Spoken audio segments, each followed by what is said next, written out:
Hello అండి. అందరికీ నమస్తే. వెల్కమ్ టు వారణాసి వంటిల్లు. అందరూ ఎలా ఉన్నారు ఫ్రెండ్స్? బాగున్నారా?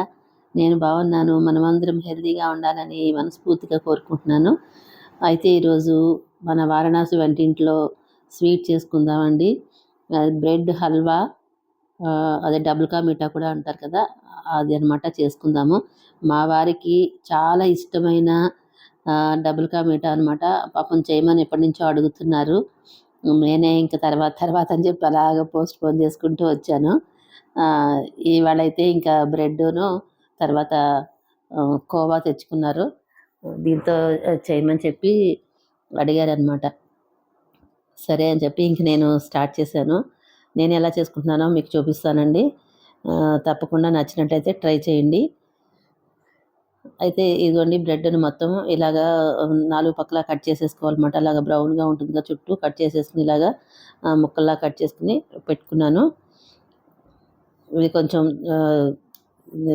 పొడిగా అయితే కాస్త గాలికి ఆరిందనుకోండి వేయించుకోవడానికి బాగుంటుంది. ఎక్కువ ఆయిల్ పీల్చకుండా ఉంటుందన్నమాట. ఇప్పుడు ఒక బాండీలో నేను స్టవ్ కుక్కర్ పెట్టుకున్నానన్నమాట. కుక్కర్‌లోనే కొద్దిగా నీళ్లు పోసుకున్నాను. అదే ఒక హాఫ్ లీటర్ పాలు కట్ చేసుకొని పోసుకున్నాను. చూడండి ఇగో ఈ ప్యాకెట్ మీకు చూపిస్తున్నాను. పూర్తిగా కట్ చేయకుండా ఇలా కట్ చేసుకొని పోసుకోండి. ఆ ముక్క అనేది అక్కడెక్కడ పడేయకుండా ఉంటుంది. ప్యాకెట్‌కే ఉంటుంది కాబట్టి సేఫ్ అనమాట అట్లా ఉంటే. ఇప్పుడు ఈ పాలు బాగా మరగాలండి చక్కగా. ఎందుకంటే ఇవి కొద్దిగా ఫుల్ క్రీమ్ మిల్క్ కాదు, నార్మల్ మిల్కే. అయితే ఇది కాచుకునేటప్పుడు కొద్దిగా గిన్నెలో దేంట్లోనైనా సరే రోజుకు పాలు కాచుకున్నప్పుడైనా సరే కొద్దిగా అడుగున నీళ్లు పోసుకుని అప్పుడు పాలు పోసుకుని కాచుకున్నారనుకోండి, మీకు గిన్నెకి అడుగున ఇలాగా అడుగంటినట్టు అయిపోతాయి పాలు కాచినప్పుడు. అలా కాకుండా ఉంటుందన్నమాట. అదొక చిన్న టిప్పు. పాలు బాగా మరిగిపోయినాయండి, కొంచెం చిక్కబడినాయి. అయితే ఇప్పుడు మనం తెచ్చుకున్న కోవా ఉంది. ఈ కోవా తీసుకొచ్చారని చెప్పానుగా, మా వారికి ఇష్టమైన కోవా తీసుకొచ్చుకున్నారు. ఇది 200 గ్రాముల కోవా అండి. Half litre milk, 200 grams khoa. నేను మొత్తం అంతా యూజ్ చేసేసుకున్నాను. సగం దీంట్లో వేసుకున్నాను, సగం తర్వాత వేస్తాను. ఇప్పుడు ఇలా మొత్తం అంతా మెల్ట్ అయిపోయేదాకా కలిపేసుకోండి. కోవా మొత్తం కలిసిపోవాలన్నమాట. కలిపేసుకుని ఇట్లాగా శుభ్రంగా బాగా మరిగించుకోవాలన్నమాట. కొంచెం చిక్కబడేంత వరకు, చిక్కగా అయ్యేంత వరకు ఇలా మరిగించేసుకోండి. పాలు తిప్పుతూనే ఉండాలి. మధ్యలో ఆపేసినా కూడా కొంచెం అడుగంటిపోతుంది. చూసుకుంటూ ఇలా తిప్పుకుంటూ ఉండండి. మా ఇంట్లో స్వీట్లు అనేది మా వారికి ఎక్కువ ఇష్టం అనమాట. మా అమ్మాయి అస్సలు ముట్టుకోమంటే ముట్టుకోదండి. స్వీట్ చాలా తక్కువ, అస్సలు ఇష్టం ఉండదు దానికి. నేను కొంచెం తింటాను, పర్వాలేదు. అన్ని రకాలు తినను కానీ కొన్ని కొన్ని వెరైటీస్ తింటాను. అలా అనమాట. ఇది కేవలం మా వారి కోసం చేస్తున్నాను. పప్పులు ఎక్కువ వేసి చేస్తున్నాను అనమాట. అయితే దీంట్లో మరిగిపోయింది బాగానే. ఇప్పుడు ఇది పప్పు దగ్గరగా అయిపోయింది.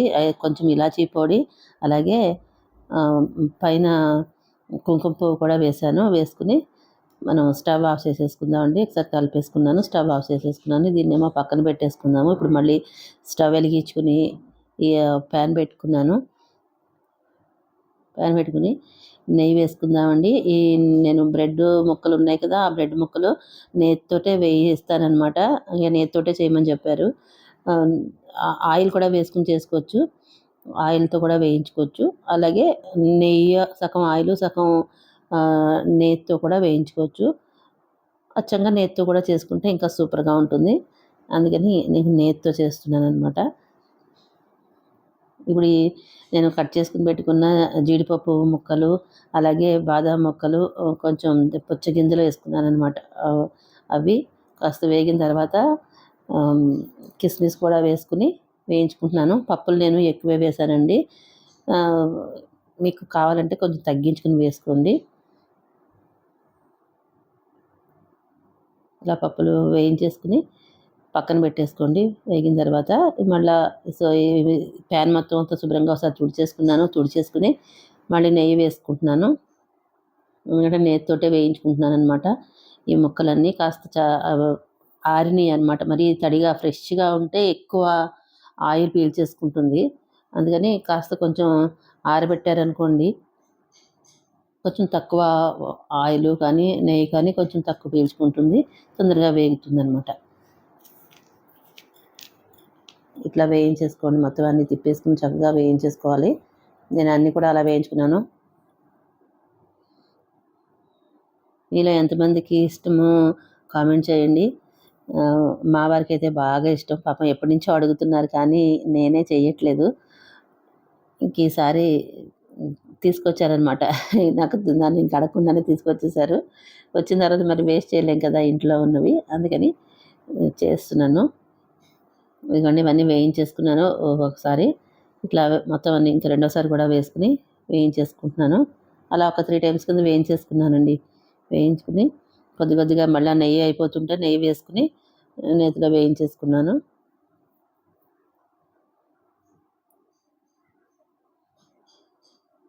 ఇలా వేసుకుని ఒక ప్లేట్లోకి తీసేసుకోండి. కానీ రుచి మాత్రం చాలా బాగుంటుందండి. నేను కూడా తిన్నాను. ఎక్కువ ఇష్టం లేదు కానీ కొద్దిగా టేస్ట్ అయితే చేస్తాం కదా, పప్పులు ఉన్నాయి కదా దాంట్లో ఎక్కువగాను బాదాము అలాగే జీడిపప్పు, బాదం పప్పు, పుచ్చపప్పు ఇవన్నీ ఉన్నాయి కదా, అందుకని ఆ పప్పులతోటి వెళ్ళిపోతుంది. అయితే ఇప్పుడు షుగర్ వేసుకున్నానండి. షుగరు హాఫ్ కప్తో అది హాఫ్ కప్ అనమాట. హాఫ్ కప్తో హాఫ్ కప్ తీసుకున్నాను. దాంతో మళ్ళీ సగం కప్ తీసుకున్నాను. అంటే మొత్తం మీద ముప్పావు కప్పు తీసుకున్నాను అనమాట షుగరు. తీసుకుని ఇట్లా కొంచెం నీళ్ళు పోసుకోండి. ఒక కప్పు నీళ్ళు పోసుకుని పాకం ఇట్లా వచ్చేదాకా చేసుకోండి. కొంచెమే రావాలి, మరీ ముద్ర పాకం కాదు, లైట్గా తీగ రావాలన్నమాట. గులాబ్ జామ్ పాకం కంటే కాస్త కొంచెం ఎక్కువ రావాలి.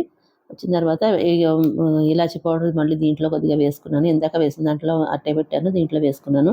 అయితే ఇప్పుడు ఇది ఆర్గానిక్ ఫుడ్ కలర్ అండి. ఇది క్యాప్సికము అలాంటి వాటితో చేస్తారనమాట. క్యాప్సికమ్తో చేసిన ఫుడ్ కలర్ అనమాట. యాక్చువల్లీ నేను ఎప్పుడు వాడను ఫుడ్ కలర్స్, కానీ ఇది ఆర్గానిక్ అని అన్నారు, నేచురల్గా అన్నారు కాబట్టి అది తీసుకున్నాను అనమాట. మా అమ్మాయి తీసుకుంది. సరే దీంట్లో కొద్దిగా కొన్ని డ్రాప్స్ దాంట్లో వేసి కలిపేసుకున్నాను షుగర్ సిరప్లోని.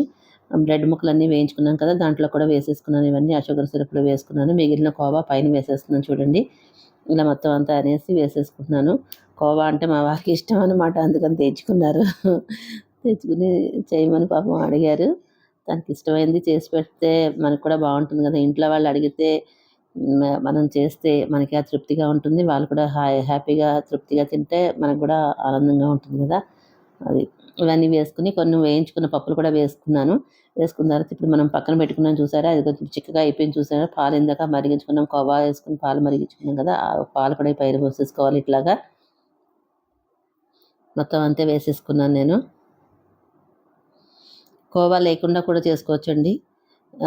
ఇంకా మా వారికి ఇష్టం కాబట్టి కోవాతో వేసి చేస్తున్నాను. కోవా లేకుండా చేసుకోవచ్చు, కోవాతో చేసుకోవచ్చు, మిల్క్ మేడ్ వేసి చేసుకోవచ్చు, రకరకాలుగా చేసుకోవచ్చు. నా విధానం ఇలా చేసుకునే విధానం నేను మీకు చూపిస్తున్నాను. ఇది తర్వాత ఒక్కసారి స్టవ్ వెలిగించుకుని ఒకే ఒక నిమిషం ఇట్లా కొద్దిగా మరిగించేసి మనం పాలు పోసాం కదా, పాలు పోసినప్పుడు ఒకసారి మొత్తం కలిపేసుకుని ఒకసారి కలిపేసుకుని మిగతా ఇంకా సగం ఇవన్నీ వేయించుకున్నాం కదా అవన్నీ వేసేసుకోవాలి. స్టవ్ ఆఫ్ చేసేసాను నేను. వేసుకుని ఇప్పుడు మనం దీన్ని అయిపోయింది కాబట్టి ఇంకా సర్వింగ్ బౌల్లో తీసేసుకుందామండి. ఇలా సర్వింగ్ బౌల్లో తీసేసుకుందాం. మా వారికి వాసన వచ్చేస్తుంది, అయిందా అయిందా అని అడుగుతున్నారు. అయిందని పాపం అయిన వెంటనే ఒక కప్పుతో తీసుకుని తిన్నారు పాపం. కాస్త కొంచెం వేడివేడిగా ఉంటే బాగుంటుంది కదా, అలా తిన్నారనమాట. ఇదిగోండి మొత్తం నేను దీంట్లోకి బౌల్లో తీసేసుకున్నాను. మిగిలిన పప్పులు కూడా పైన వేసేసుకున్నాను. ఇంకేం కావాలండి, జీడిపప్పు అలాగే బాదం పప్పు, కిస్మిస్ అలాగే పుచ్చగింజలు, ఇన్ని నట్స్ వేసాం దీని నిండా. నేతితో చేసాం. బ్రెడ్ వేసాం అంతే. ఇంతకు మించి ఇంకేం కావాలి చెప్పండి. స్వీట్ ఇష్టపడే వాళ్ళందరికీ నచ్చుతుందండి. చక్కగా లాగించేస్తారు శుభ్రంగాను. వెంటనే కప్పులు లాగించేస్తారు. నచ్చిందా మీకు? ఐ హోప్ మీకు నచ్చిందని అనుకుంటున్నాను. నచ్చితే లైక్, షేర్, సబ్స్క్రైబ్ చేయండి. మీకు నచ్చిందా? Okay, thank you for watching. Bye.